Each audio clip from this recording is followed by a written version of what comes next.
아들됨의 권세라는 제목으로 함께 말씀을 나누기를 원합니다. 시편은 하나님께 드리는 시로 된 노래의 가사입니다. 그 가사 중에는 하나님께 자신의 상황을 호소하는 시도 있고, 하나님의 성품과 하나님의 그 행하심을 노래하는 찬양과 감사도 있습니다. 또한 하나님을 다스림을 노래하는 시도 있고, 하나님의 영원한 그 슬기로우심을 드러내는 지혜의 시도 있습니다. 그 외에 성전으로 올라가며 불렀던 순례의 시, 또한 심지어는 자신의 원수를 벌해달라고 하는 저주의 시도 시편에는 있습니다. 다른 성경에 있는 말씀과 달리 시편에 특이한 점이 있다면 사람이 하나님께 드리는 시, 그 찬양이 곧 성경이 되었다는 것이죠. 어찌 보면 저와 여러분의 삶 속에서 하나님을 높이고 하나님을 찬양하면 그것이 곧 저와 여러분의 내 자신의 시편이 되는 것입니다.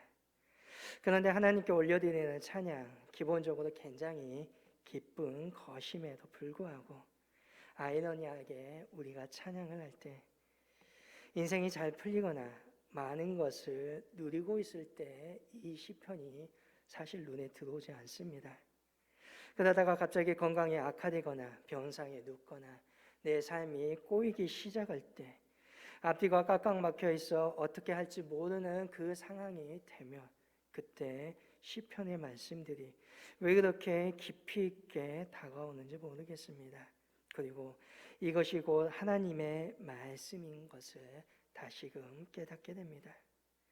왜냐하면 시편은 실패자의 하소연이나 푸념이 아니라 하나님을 신뢰하고 의지함으로 내가 지금 경험하고 있는 그 실패를 발판 삼아 승리하리라, 이기리라, 그렇게 말씀하시는 하나님의 위로이기 때문입니다. 그래서 내 삶 속에서 하나님을 찬양하는 노래가 있다면 참된 복된 인생이 그 삶을 살아가고 있다고 볼 수 있습니다. 오늘 읽은 시편 2편, 왕의 자리에 오를 때 선포되는 찬양입니다. 1절부터 12절까지 등극하는 왕이 직접 선포하는 형식입니다. 왕, 대단히 높은 자리입니다. 많은 사람들로부터 존귀함을 받고 또한 경배를 받는 자리입니다. 그런데 이것이 사실은 큰 나라와 큰 제국의 황제나 왕이었을 때 그러합니다. 오늘 등극하는 이스라엘의 왕처럼 중동의 아주 작은 미미한 존재일 때 왕의 운명은 곧 나라의 운명과 직결됩니다. 매우 무거운 자리이지요. 어찌 보면 왕이 되는 것보다 그저 왕족으로서 자신의 삶을 누리는 것이 더 편할 수도 있습니다. 무거움을 얹고서 오늘 왕은 등극합니다. 그래서 시편 2편의 찬양은 무거운 책임감을 지고 등극하는 왕에게 주는 하나님의 격려와도 같습니다. 그에게는 적들이 많이 있습니다. 왕을 적대하는 세력들이 있습니다. 1절에서 3절의 말씀을 보면 어찌하여 이방 나라들이 분노하며 민족들이 헛된 일을 꾸미는가, 세상의 군왕들이 나서며 관원들이 서로 꾀하여 여호와 그의 기름 부음 받은 자를 대적하며 우리가 그들의 맨 것을 끊고 그의 결박을 벗어버리자 하는도다 라고 말씀합니다. 주위에 적밖에 없습니다. 강대국들은 새로 등극한 왕을 자신의 패권 안에 두려고 합니다. 내부적으로는 왕을 질투하는 사람들이 있습니다. 또한 그 왕을 반대하고 자신이 따르고 있는 사람을 왕으로 세우고자 하는 세력도 있습니다. 곤모술수가 행행하고 약육강식의 동물적인 법칙이 그대로 살아있는 정치 현장 한복판입니다. 하나님께서 기름 부어 사람을 세운 것, 사람들은 별로 좋아하지 않는 것 같습니다. 오늘의 말씀도 보면 왕을 임명하자 네 세력이 적대를 표합니다. 이방 나라들, 민족들, 세상의 군왕들, 관원들이 그들입니다. 그들은 자신의 권력으로, 자신의 힘으로 뭔가를 할 수 있다라고 생각하는 사람들이고, 자신이 가지고 있는 것들을 과시하고 있는 사람들입니다. 그래서 그들은 하나님께서 매신 것을 끊으려고 하고, 하나님께서 결박하신 그것에서 벗어버리고자 하는 것이지요. 주위를 둘러보니 온통 적뿐입니다. 이러한 순간 가장 중요한 것이 있다면 무엇이겠습니까? 그것은 자기에 대한 확신, 자존감입니다. 이 자리는 하나님께서 허락하신 것이다. 하나님의 계획 가운데 세우셔서 나를 움직이게 하신다. 이 확신입니다. 그러한 이유 때문에 왕을 대적하는 모든 행위가 허사로 규정되어 있는 것입니다. 1절의 말씀을 다시 보면 민족들이 헛된 일을 꾸미는가라고 말하고 있습니다. 아무리 깨를 강구하고 악을 도모하여도 그 일은 결코 성취되지 못한다는 겁니다. 성취되지 못하기에 헛된 일, 허사입니다. 정당성이 없기 때문에 허사입니다. 하나님의 뜻만이 온전히 살 것이고 오늘 하나님께서 내 편이 되어 주신다는 것입니다. 여러 공격, 다양한 문제들이 있습니다. 분명 그러한 공격과 문제들에 현명하고 지혜롭게 대처하는 것은 필요할 것입니다. 그러나 사람이기에 그 모든 것들을 해결할 수는 없습니다. 그럴 때는 어떻게 해야 합니까? 여러분이 가야 될 그 길을 묵묵히 걸어가시기를 바랍니다. 묵묵히 하나님의 말씀에 따라서 걸어가다 보면 모든 공격들은 허사가 되고 바람의 나와 같은 겨처럼 허무하게 사라지게 된다는 것입니다. 호랑이처럼 날카롭게 세상을 보고 소처럼 우직하게 하나님의 말씀에 따라서 걸어가는 것입니다. 적대자들이 우리를 공격하지만 하나님의 말씀에 따라 길을 걸어갈 때에 하나님께서는 적대하는 그들을 보며 분명히 비웃는다라고 사전은 말씀하십니다. 4절에 하늘에 계신 자가 웃으시며 주께서 저희를 비웃으시리로다. 하나님께서 그들의 계획을 보고 비웃고 계신다는 것입니다. 소유기를 보면 손오공이 석가열애와 옥황상제 자리를 가지고서 으름장을 놓으며 내놓으라고 할 때가 있습니다. 이때 석가열애가 이렇게 말하지요. 자신의 손바닥 밖에 벗어나 하늘 끝에 갔다 오면 네 소원대로 손오공 너에게 내가 옥황상제의 자리를 주겠다. 손오공이 군두운을 타고 하늘 끝까지 날아가서 그곳 기둥에다가 손오공이 이곳에 왔다 감이라고 써놓고 다시 석가열애에게 다가옵니다. 그리고 다가와서 알게 된 것은 그 기둥이 석가열애의 손가락 중 하나였다는 것입니다. 그래서 나온 말이 제 아무리 날고 뛰어봤자 부처님 손바닥 아니라는 말이 있습니다. 하나님이 보시기에는 이러한 것입니다. 사람들이 아무리 계획하고 사람들이 아무리 악을 깨운다 할지라도 모든 것은 하나님의 섭리 안에 있다는 것입니다. 그들이 아무리 하나님을 벗어나고자 한다 할지라도 이미 하나님의 손 안에서 모든 것이 이루어지고 있다는 거죠. 그렇기 때문에 악을 깨한다 하도 내가 오늘 비참해야 할 필요가 없습니다. 오늘 그들이 아무리 높다 한들 그들의 권력을 두려워할 이유가 없습니다. 왜냐하면 하나님의 그 섭리 속에서는 하나님의 그 손 안에서는 모든 것이 다 부질없는 일이기 때문입니다. 하나님이 비웃듯이 그저 우리도 웃어 넘기면 되는 일입니다. 우리가 손을 대지 아니하더라도 하나님의 진노가 하나님의 섭리가 그들에게 임하게 된다는 것입니다. 또한 6절의 말씀을 보면 내가 나의 왕을 내 거룩한 산 시온에 세웠다라고 말씀하십니다. 하나님께서 직접 세우셨다는 것입니다. 하나님 없이 스스로의 힘으로도 충분히 살아갈 수 있을 것 같고 내 인생의 왕이 내 자신 같다라고 생각하지만 하나님께서는 그 모든 것들에 고개를 저으시면서 단호하게 아니라고 말씀하시는 것입니다. 우리 인간 스스로의 능력으로 결코 제대로 살아갈 수 없고 영원히 이어갈 수 있는 삶이 없다라는 것입니다. 오직 하나님께서 세운 사람만이 능력의 삶을 살아갈 수 있고 영원의 그 삶을 또한 제대로 된 삶을 살아갈 수 있다는 것입니다. 그리고 저와 그 여러분들을 하나님께서 세워 주셨다는 것입니다. 또한 7절의 말씀을 보면 하나님께서는 말씀하십니다. 이스라엘의 왕을 나의 자녀로 삼았노라. 여호와께서 내게 이르시되 너는 내 아들이야. 오늘날 내가 너를 낳았도다. 이스라엘의 왕이 하나님의 아들입니다. 태어날 때부터 아들은 아닙니다.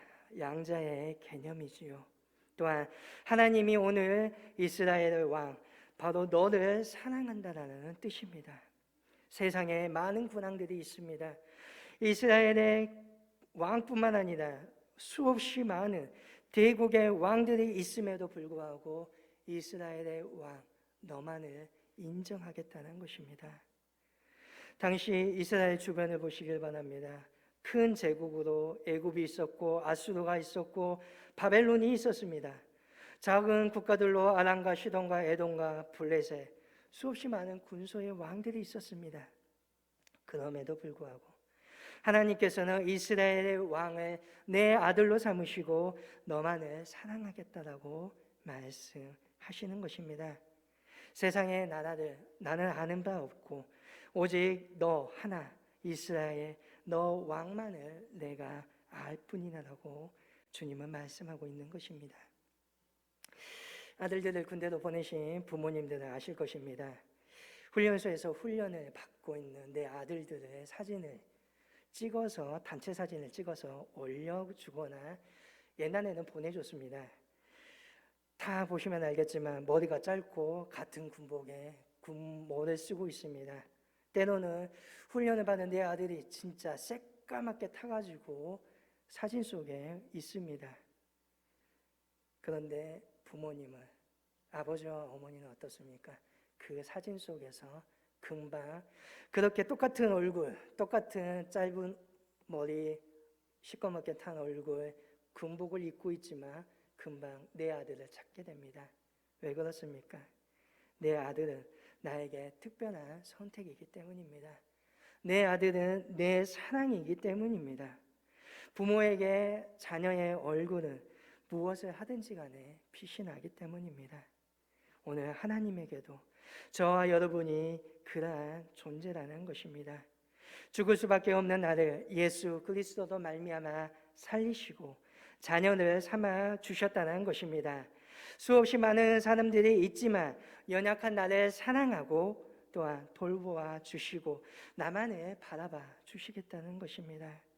부모가 자녀를 바라보듯이 오늘 하나님께서 내 아버지로 나를 바라보시며 찾으시고 하나님으로 말미암아 하나님의 그 이름으로 말미암아 자녀됨의 권세를 누리게 하시겠다는 겁니다. 물론 처음부터 저와 여러분이 하나님의 자녀가 된 것은 아닙니다. 다시 한번 기억하셔야 될 것은 예수 그리스도로 말미암아 자녀 삼아 주셨다는 것입니다. 그리고 그 이름으로 말미암아 권세를 누리게 하셨다는 것입니다. 자녀됨의 권세, 이름의 권세를 누리게 하셨다는 거죠. 자녀됨의 권세, 이름의 권세, 이것을 잘 보여주는 예가 한글 성경에 아구스도라고 표기되어 있는 로마 제정시대의 황제였던 아우구투스를 들 수 있습니다. 그가 황제가 될 수 있었던 것은 양 아버지였던 율리우스 카이사르에 의해 그가 후계자로 지명받았기 때문입니다. 그의 원래 이름은 옥타비아누스입니다. 율리우스 카이사르가 그를 양자, 후계자로 삼습니다. 율리우스 카이사르는 로마 공화 정치를 끝내가던 유능한 사람입니다. 또한 동방의 제국이었던 파르티아 제국과의 전쟁을 눈앞에 두고 있다가 올라온 포럼에서 암살된 사람입니다. 이 카이사르가 죽고 유언장이 공개되었는데 로마 정치판이 완전히 흔들어지게 됩니다.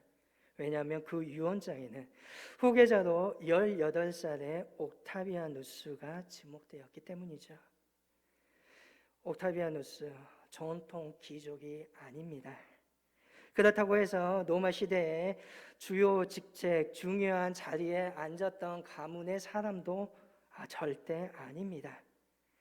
그가 카이사르로부터 제속을 상속받았지만 그 재산이라 해봤자 장례식을 끝나고 나면 모두 다 사라질 것들이었고, 오히려 아버지, 양아버지였던 카이사르로부터 빚만 무지하게 물려받은 사람이 되었습니다. 그럼에도 불구하고 로마의 역사가들이 옥타비아누스가 받은 가장 큰 유산은 바로 카이사르라는 가문의 이름을 물려받은 것이라고 말합니다. 옥타비아누스는 양아버지 카이사르는 이름의 후광을 배경으로 18살의 나이에 로마 정치 한복판에 뛰어들 수 있게 됩니다. 최고 권력자였던 장군 안토니스와의 내전에서도 그가 승리할 수 있었던 이유, 카이사르를 따랐던 정예 병사들이 한때 자신들과 한솥밥을 먹었던 장군 안토니우스가 아니라 카이사르의 이름을 물려받은 옥타비아누스를 따랐기 때문입니다. 결국 그는 로마 최초로 황제의 자리에 올랐고, 존엄, 위엄이라는 이름을 뜻을 가진 아우구스투스라는 이름도 원로원으로부터 받게 됩니다. 그에게 자녀됨의 권세, 카이사르라는 이름의 권세가 없었더라면 그는 그저 18살에 그리스도 유학 가서 평범하게 정치에 입문하여 이름 없이 사라질 한 사람이었을 것입니다. 그런데 그에게 이름의 권세가 주어지자 그는 최초로 로마의 황제의 자리에 오릅니다. 이것이 자녀됨의 권세입니다. 이것이 이름의 권세입니다. 아무것도 아닌 것처럼 보이지만 그 이름을 가짐으로 권위, 권세가 있다라는 것입니다. 오늘 저와 여러분이 그렇습니다. 저와 여러분이 하나님의 자녀가 되었습니다. 로마서 8장 15절을 너희는 종의 영을 받지 아니하였고 양자의 영을 받았으므로 아바 아버지라라고 말씀합니다. 예수님을 믿는 순간 우리는 하나님의 자녀가 되었고 하나님 아버지의 그 이름으로 말미암아 권위와 권세를 지닌 사람이 되었다는 것입니다. 그렇기 때문에 저와 여러분이 하나님께 드리는 기도는 믿지 않는 사람들의 정한수를 떨고 비는 것과 달을 보면서 기도하는 것과는 전혀 다릅니다.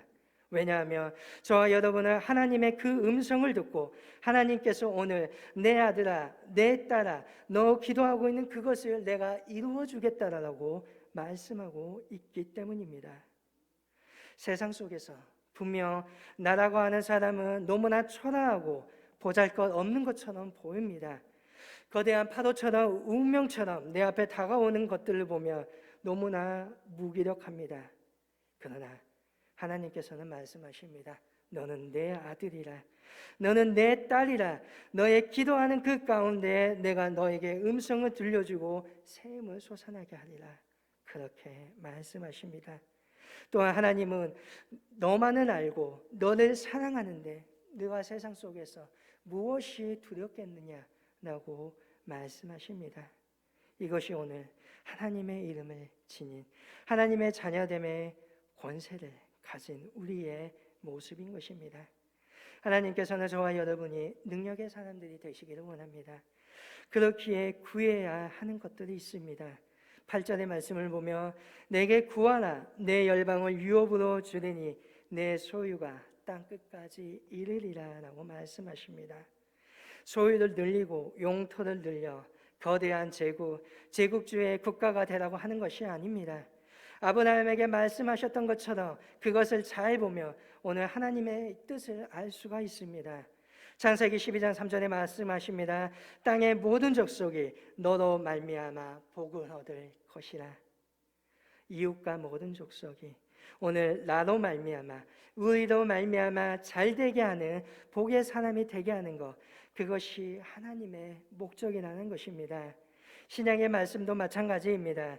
하나님의 자녀들에게 주님께서는 끝까지 땅끝을 바라보는 삶을 살아가기를 원하십니다. 사도행전 1장 8절에 말합니다. 땅끝까지 이르러 내 증인이 되리라.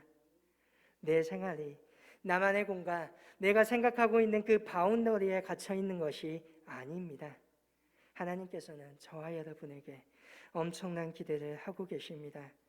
그것이 소유를 늘려서 어떠한 졸부나 갑부가 되는 것이 아닙니다. 저와 여러분이 이 땅 가운데 많은 사람들에게 선한 영향력의 사람이 되고 이 세상을 복되게 하는 복의 통로, 근원이 되라고 말씀하고 계시는 것입니다. 또한 우리가 두 번째로 구해야 될 것이 9절의 말씀입니다. 내가 철장으로 그들을 깨뜨리며 길그릇같이 부수리라 하시도다. 철장으로 그들을 깨뜨린다고 말합니다.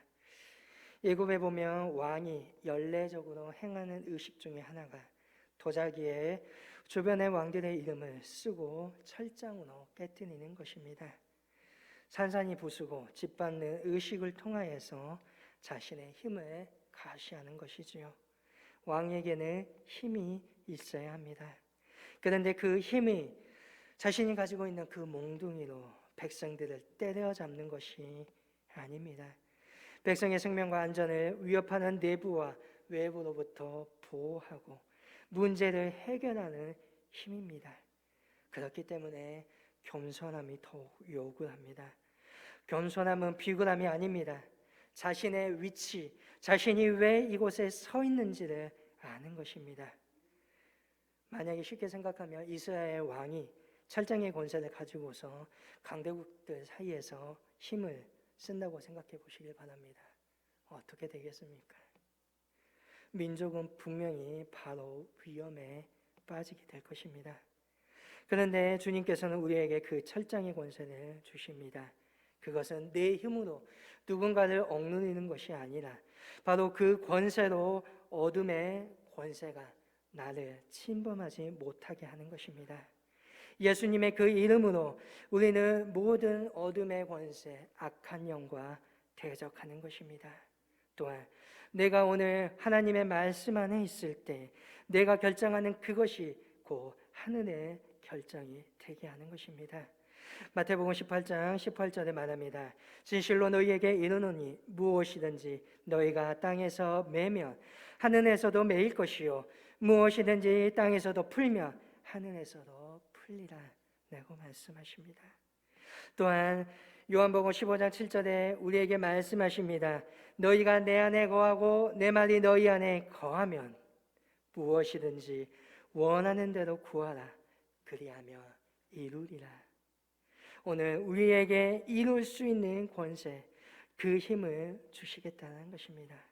주 안에 있는 자에게, 예수님 안에 거하는 자에게, 예수님 말씀에 따라가는 이들에게 무엇이든지 구하며 그대로 이루어진다는 것입니다. 이것이 오늘 저와 여러분에게 주어진 철장의 권세인 것입니다. 오늘 예수님의 부르심에 따라 또한 하나님의 자녀됨으로 말미암아 이 권세를 누릴 수 있기를 원합니다. 세상에 그 누구도 나를 침범할 수 없고 악한 영이 나를 오늘 넘어뜨릴 수 없습니다. 왜 그렇습니까? 하나님의 자녀의 권세, 자녀됨의 권세, 아들됨의 권세가 저와 여러분에게 있기 때문입니다.